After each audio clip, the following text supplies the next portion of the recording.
स्वयंभू।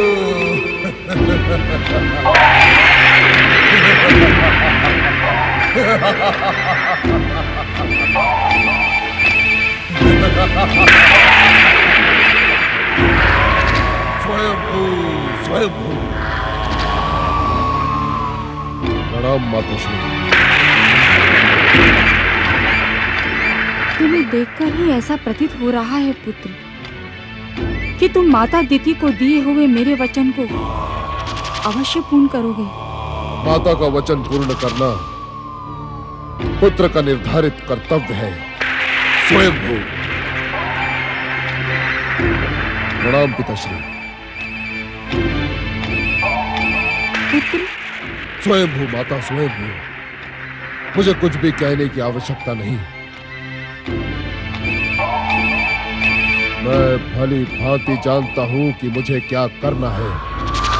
स्वयंभू, स्वयंभू।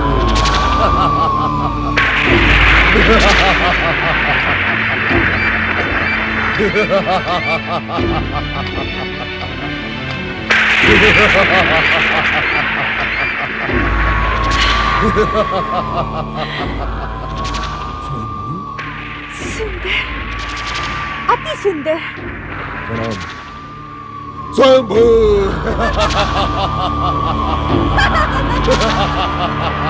दीदी,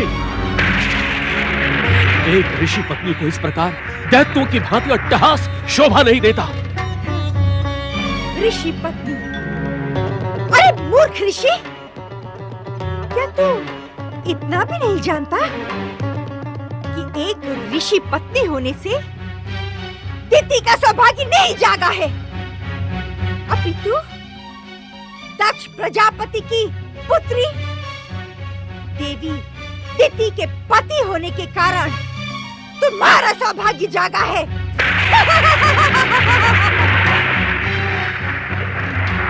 दुष्ट आदिति, निर्लज्ज, बार बार सावधान और प्रताड़ित करने पर भी तू अपनी शुभ छाया लेकर मेरे पौध पर डाले पहुंची गई। अपनी मर्यादा में रहो दीदी।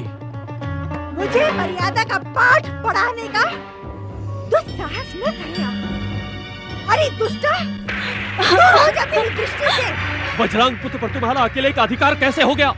उस पर जितना तुम्हारा अधिकार है उतना मेरा भी और देवी अदिति का भी। क्या कहा आपने? आज पहली बार आपके मुख से बात निकली है।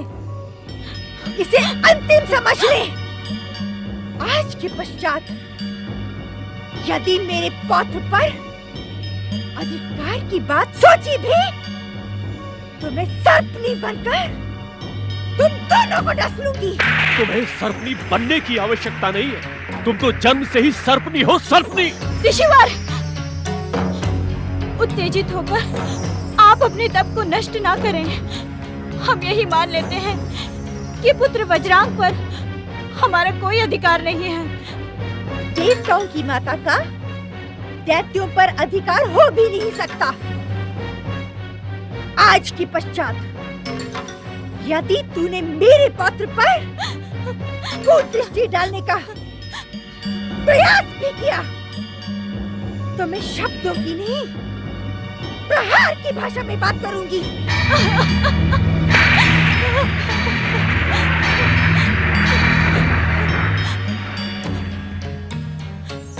देवी अदिति, दीदी के व्यवहार के लिए मैं तुमसे क्षमा मांगता हूँ।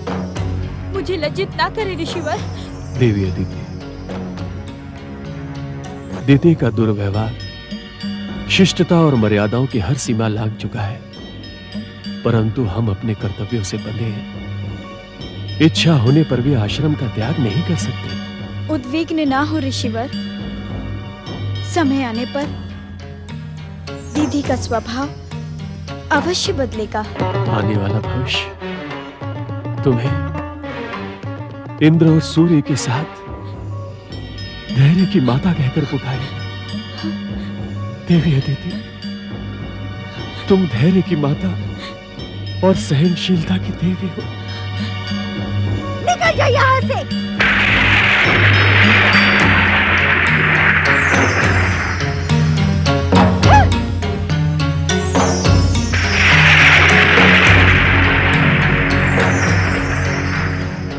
तू मेरी आशाओं के अनुरूप है पौत्र। तू अवश्य मेरी इच्छा पूर्ण करेगा, अवश्य करेगा। स्वयंभू, स्वयंभू।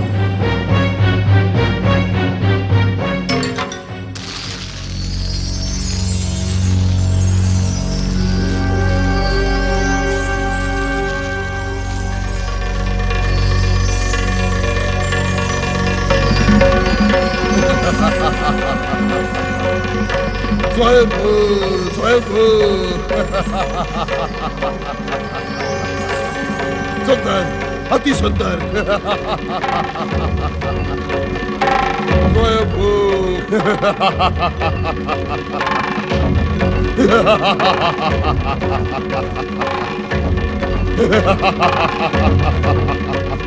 स्वयंभू।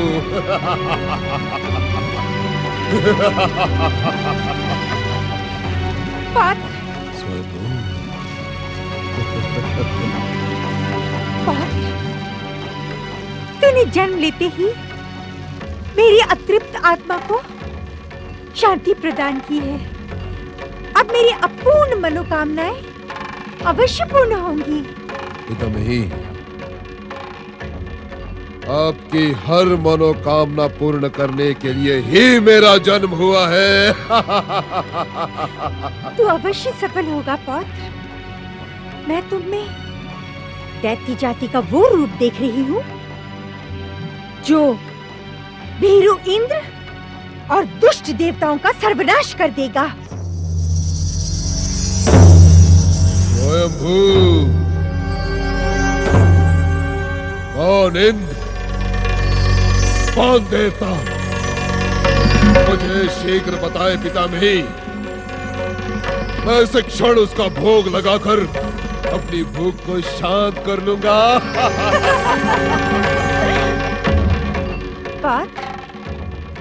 पाताल के अंधकार में सोई पड़ी दैत्य जाति का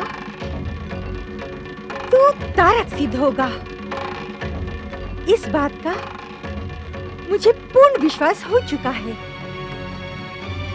इसी कारण मैं तुझे तारक नाम प्रदान करती हूँ। तारक, तारक, तारक। स्वयंभू, स्वयंभू, तारक।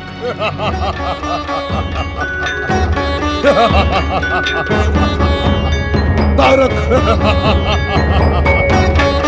तारक।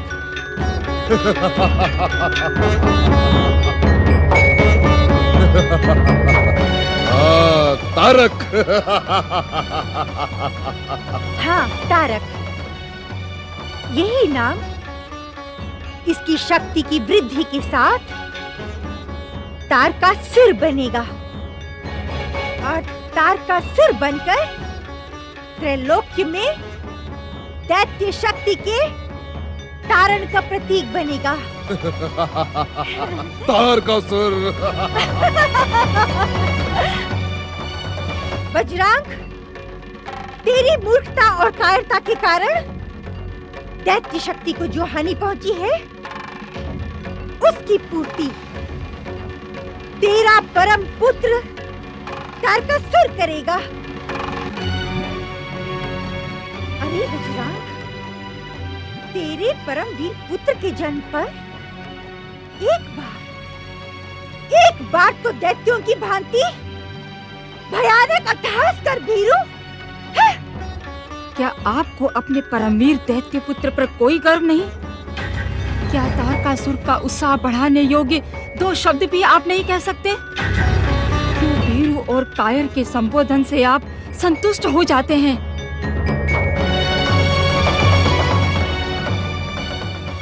मैं तुम्हारी सफलता की कामना करता हूँ पुत्र, और तुम्हें आशीर्वाद देता हूँ।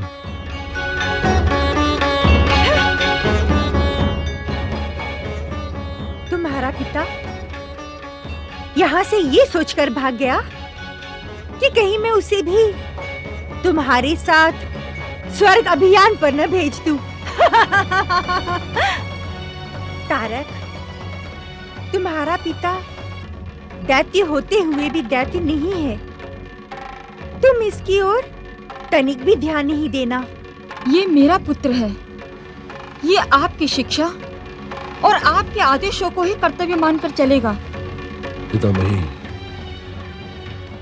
मैं आपकी हर आज्ञा का पालन करूंगा। आपकी हर आकांक्षा को पूर्ण करना मेरा धर्म और निर्धारित कर्तव्य है।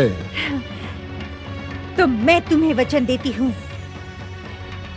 तारकासुर, मैं तुम्हें दैत्य गौरव की पराकाष्ठा तक पहुंचा कर ही रहूंगी। पितामही, दैत्य माता अदिति की जय। दैत्य गौरव तारकासुर, मैं दैत्य गुरु शुक्राचार्य तुम्हें बधाई देने और तुम्हारा मार्गदर्शन करने यहाँ प्रकट हुआ।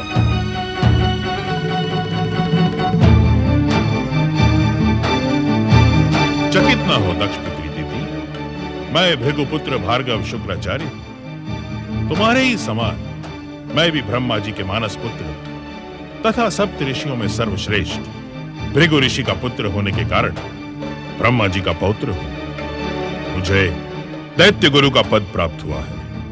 दैत्य गुरु?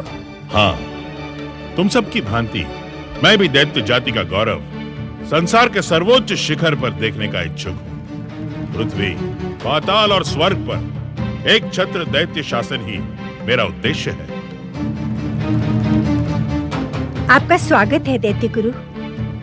मेरे पौत्र तारकासुर को सफलता का महामंत्र प्रदान करें। अवश्य दैत्य माता दीदी। तारकासुर को सर्वोच्च शक्ति संपन्न बनाने के लिए तुम्हें ब्रह्मा जी से अमरता और अतुल बल की सिद्धियां प्राप्त करने का वरदान पाना होगा।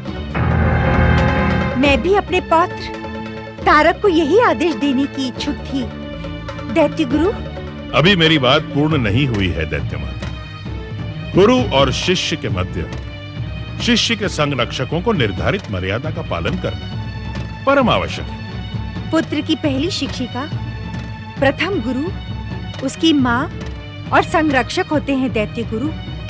किंतु आप दैत्य जाति के शुभचिंतक हैं। इसी कारण आप अपनी बात पूर्ण करें। सृष्टि के रचनाकार ब्रह्मदेव की आराधना सहित तपस्या प्रारंभ करने से पूर्व तुम्हें हम दैत्यों के आराध्य महादेव शिव से आशीर्वाद प्राप्त करना होगा। शिव के आशीर्वाद की क्या आवश्यकता है दैत्य गुरु? शिव ने मेरे पिता पृथ्वी सम्राट दक्ष प्रजापति के साथ जो कुछ भी किया वो क्षमा योग्य नहीं है।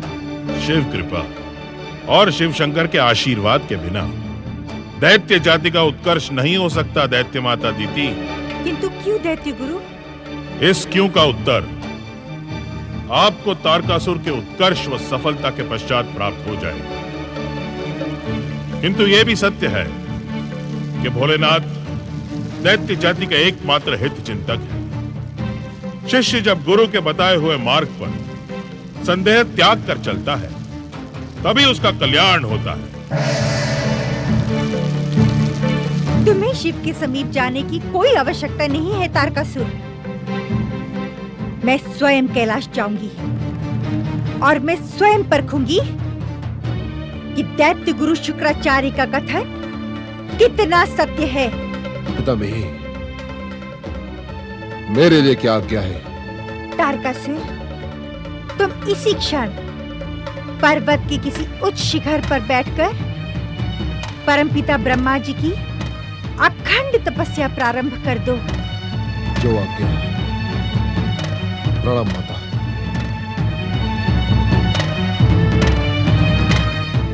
प्रिय पुत्र वधू वरांगी, मैं कैलाश जाकर महादेव शिव की परीक्षा लेकर आती हूँ। तब तक तुम दुष्ट अदिति और पाखंडी ऋषि के ऊपर दृष्टि रखना।